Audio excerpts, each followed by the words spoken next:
और नादान संगत की चटनी होगी चटनी। युग परिवर्तन के समय में चटनी। परमात्मा चाहने वाली आत्माओं को तुम लोगों ने गुरु को मानुष मानकर उल्टी सीधी शिकायतें करके गुरुद्रोही साबित करवा दिया, गुरुद्रोही घोषित करवा दिया। क्या बीती होगी उस अंतर्यामी परमात्मा के दिल पर जब उन्होंने अपनी विशेष प्यारी आत्माओं को गुरुद्रोही कहा होगा। तुम लोगों की मूर्खता को देखकर अपने दिल पर, अपने कलेजे पर परमात्मा ने पत्थर रखकर अपने बच्चों को गुरुद्रोही कहा है। क्या उस परमात्मा को नहीं पता? भगवान बदल नहीं गया। भगवान वही है जो 650 साल पहले था। वही कबीर भगवान है वर्तमान में धरती पर, परम पूज्य सतगुरु रामपाल जी के रूप में। और क्या बताया गुरुदेव भगवान ने जब वे 650 साल पहले आए थे उस स्वरूप के विषय में कि लोगों ने उनके साथ में कैसी कैसी बदतमीजियां की, ठंडा पानी तक नहीं पीने दिया।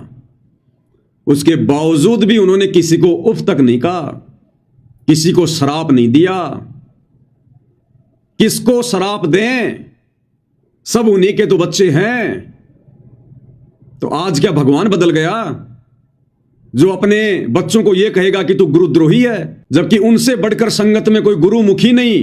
तो सोचो परमात्मा ने कैसे अपने कलेजे पर पत्थर रखकर ये शब्द कहे होंगे। क्या कह रहे हैं गुरुदेव भगवान? भगवान नहीं बदल गया, ना उनका विधान बदल गया, बदल गए भगत, बदल गई भगतों की सोच। क्या कह रहे हैं परमात्मा?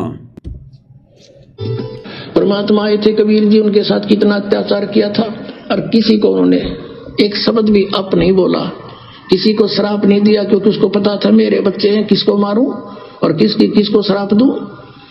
तो पुण्यात्माओं, यहाँ आप देख लो पिछले इतिहास, किसी भी संत को जरा सा कुछ कह दे, श्राप दे दे, तेरा नाश होगा और उसकी विरान मैटी हो जाए। अपना भी नाश किया उसने भक्ति का और अगले को भी दुख दे दिया।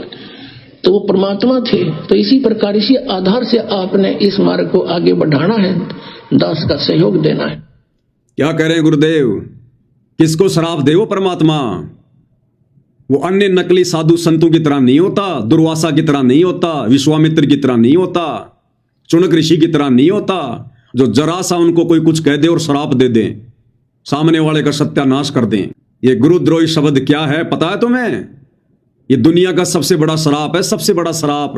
अरे गुरुद्रोही होने के बावजूद 650 साल पहले परमात्मा ने कमाल को भी कभी गुरुद्रोही नहीं कहा, उस समय कभी गुरुद्रोही नहीं कहा। आज गुरुदेव भगवान बता रहे हैं कि वो गुरुद्रोही हो गया था, उस समय कबीर भगवान ने उसे गुरुद्रोही नहीं कहा। और आज जो आत्माएं गुरु को परमात्मा मान रही हैं, अपनी पलकों पे रखती हैं, उनके लिए अपनी जान हथेली पर लेकर चलती हैं, उनके वचन को निभाने के लिए समाज से संघर्ष कर रही हैं, उन आत्माओं को परमात्मा गुरुद्रोही की संज्ञा देंगे?